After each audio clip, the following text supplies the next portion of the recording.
Why use parental controls on iPhone?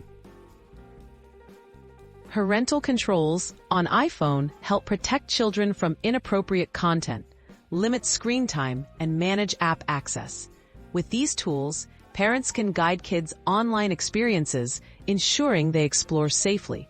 Enabling parental controls gives peace of mind and encourages healthy digital habits, making them an essential feature for family devices. Accessing screen time settings. To begin, open the Settings app on your child's iPhone, then tap Screen Time.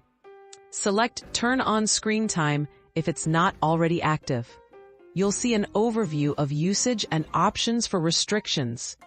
If this is your child's device, tap This is my child's iPhone and follow the prompts to customize parental controls.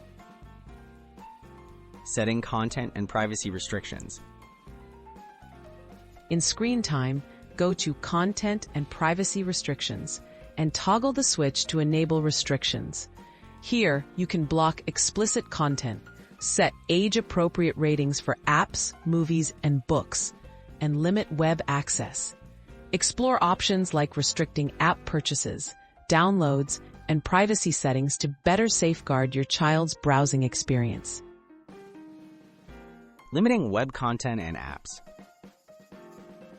Within Content and Privacy Restrictions, tap Content Restrictions and select Web Content. Choose Limit Adult Websites or specify allowed sites for younger children. You can also restrict specific apps, set allowed app age ratings, and block certain app features, helping to keep browsing safe and distractions to a minimum. Managing screen time and communication. Use downtime and app limits within Screen Time to schedule device-free periods and cap app usage. You can manage who your child communicates with using communication limits. Make sure to set a Screen Time passcode only you know, so settings can't be changed without your permission. Reviewing and adjusting parental controls. Periodically review your parental control settings as your child grows and their needs change. You can easily update restrictions, allow new websites or apps, and adjust screen time limits. Open communication and evolving controls help maintain a safer, more positive digital experience for your family.